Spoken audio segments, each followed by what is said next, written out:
insistence on trade, technology, and Taiwan. Taiwan because India's engagement in the international waters matters. So with that, let me ask you, what should be the policies of small nations? Could you prescribe like one each? All these speakers here, could you give one prescription each on how small nations should deal to avoid geopolitical turbulences so that small nations questions whether the non-alignment that worked in the Cold War still works or strategic autonomy that may work in the Cold War 2.0. One prescription each from one of the speakers, please. All of the speakers. Thank you. Right, thank you, sir. Yes, please. Thank you so much for this discussion. My question is that, I mean, the theme of this conclave is democracy in dilemma, and I wanted to pan out and understand how this geopolitical turbulence affects how we understand democracy. With the East rising, there is a growing debate on reinventing democracy into something, I quote, is called democracy that works.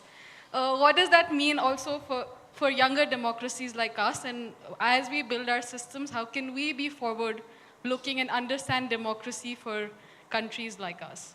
Thank you so much. We're done with the questions. I'm so sorry. One more? Oh, okay. Like we can take one more question. I think we'll take this last question because time is running out, really, and everybody's asked questions too. No, but I think we'll choose. Like, okay, I think we can choose. Sure. So the last question, please. Yeah. Can you hear me? Yes. Okay. My question is to Michael Kugelman, and it's very short. I'll try and just theorize a bit and get to the question. Small state actors like Nepal, you kind of gave very good examples of Bangladesh and Pakistan also. I want to also bring in the fact that there have been two major elections in the region we are talking about. One, of course, is India, but also an election that impacts the region, US elections. So in view of the fact that US, I do not know, this is hence the question, will the US get closer to India given its long engagement in the Indo-Pacific and Quad, but also the growing, engagement of India on the other hand on BRICS and, Shanghai Cooperation Organization Forum, for example. So how does that play out in the region, and what does it mean to small states like us? Do we still have the agency at all, as there's been tectonic shift in geopolitics, which may not look seriously, upfront, but there's a serious undercurrent. Thank you. Okay, thank you, sir. Okay, so I think the first question was regarding how the international regimes are not being as successful as they should be in avoiding conflict. So I think who would like to take that question? Michael, I think everybody's looking at you. Yeah. Okay. Yeah, thank you. So there is one more last question. Oh, yeah, sure, please. Hi, I'm Jules from the British Embassy. Just like to ask Mrs. Haider a question. Riffing off to Mr. Wang's view that Nepal's centrality in South Asia. In my opinion, Nepal has the most independent and free press in South Asia. It's a secular country that welcomes all religions and isn't involved in any sort of, promoting any particular religions. It's also, its non-aligned status, which I think is vital for Nepal, gives it a very interesting convening position, for this sort of event or for SARC. And I'm wondering, do you think there's any chance that the Indian government could breathe life back into the South Asian Association of Regional Cooperation? Because I think it's based here and it could play a very important convening role. Thank you so much, sir. So I think the first question was regarding international regimes sort of failing. So Michael, if you could kindly comment on that a little bit. Yeah, thanks. I'll be brief. I know there's a question directed specifically to me. I think that on the issue of the UN, why it can't be an actor to help stabilize the world.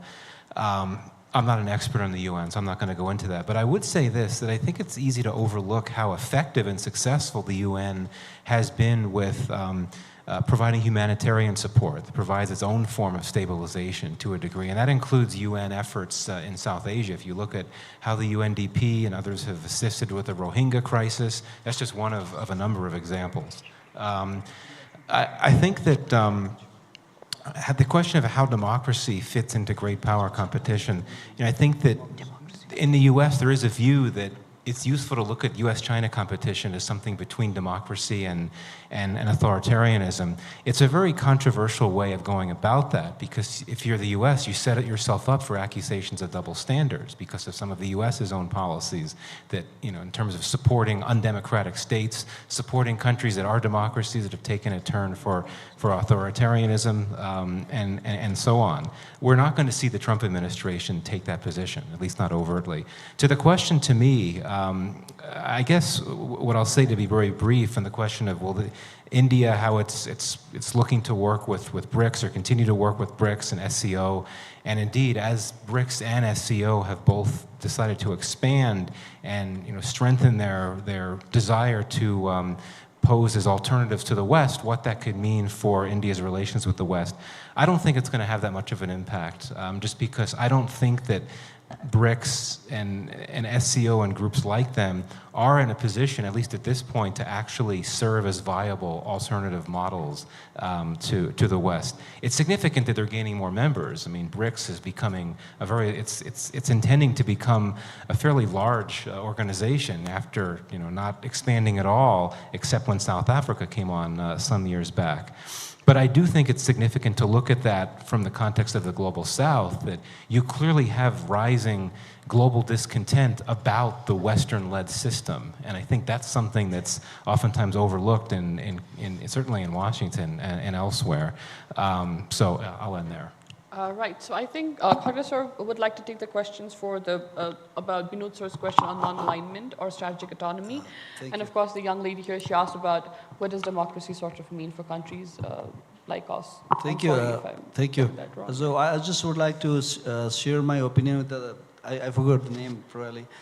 Democracy and foreign policy as kind of like almost a very break-up relations, because many United States of America, since after 1950, she had adopted a liberal international foreign policy.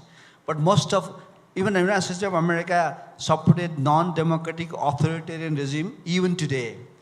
And China being a communist, she has had a very good relation with a non-communist liberal country as well. So that democracy and foreign policy has very kind of like different break-up, post-breakup kind of relations. So far as the General Basnet's question, well, even it has not yet to be declared as a Cold War 2.0. United States of America, once in a while, and some American think tanks quite often recited that Cold War 2.0. However, it has yet to be officially Cold War 2.0. For me, even if there would be a Cold War 2.0, and what you mentioned about Taiwan camp, probably Nepal cannot afford to be aligned with United States of America or China, clearly as a security alliance member. So for me, I might be wrong, but still, being located in a very difficult geographical situation, Nepal can choose SCO, can be working with the BRICS, BIMSTEC, SAARC, and more engaged with other financial institution, financial framework, unlike being aligned with any security alliances, so that there is no way for me to remain as a non-aligned for the sake of national security and national interest. Thank you. Right, thank you. I think, Suhasini, can take the last one about SAARC. Is SAARC done and dusted? Surely not. What's your opinion? I can't speak for the government of India. But I will say, as somebody who's followed the SAARC process, I've traveled to every SAARC country. The truth is that the region desperately needs a South Asian forum. And I have already listed the kind of ways in which we are suffering because we don't have a regional tent to put our voice together on. This is the most populous region of the world. And yet, because we are divided, we are able to be used in terms of other people's rivalries, of players that are not actually part of this region that is divided by the Himalayas and the other mountains to the north, by the Indian Ocean to the south. I would say, yes, there is a possibility if South Asian nations, and not just India and Pakistan, who are obviously the real problem is between them, are able to put that view across and to see that the future, this is not about political boundaries, this is not about the political issues between countries, this is not about territory. To see that the future issues, whether it's climate change, whether it's the air pollution that we're all dealing with, whether it's the problem of the youth wanting to out-migrate, whether it is the problem of AI and digital technologies, whether it is the issues that are about our oceans or our mountains, these all have regional solutions. A very simple argument on air pollution. It doesn't matter whether Nepal produces air pollutants or not. It doesn't matter whether Bhutan produces them or not. We are part of one airshed. And therefore, cleaning air pollution from Pakistan all the way to Bangladesh is going to require a region-friendly resolution. So I think if we are able to work around the historical and geopolitical and territorial issues here and see that on issues like gender empowerment, we all learn from each other. Media freedoms, we all learn from each other. These issues actually see only regional solutions. I think there is a possibility of putting enough pressure on the two big guys in the region to accept that the solutions to their problems also lie in the region. Right, thank you so much. Thank you so much, everybody, for being patient, and thank you for our speakers. And we're so sorry that we have crossed our time limit, so I think we should quickly get off stage. And of course, you guys can meet our speakers outside, and if you guys have more questions, I'm sure they'll be happy to take them.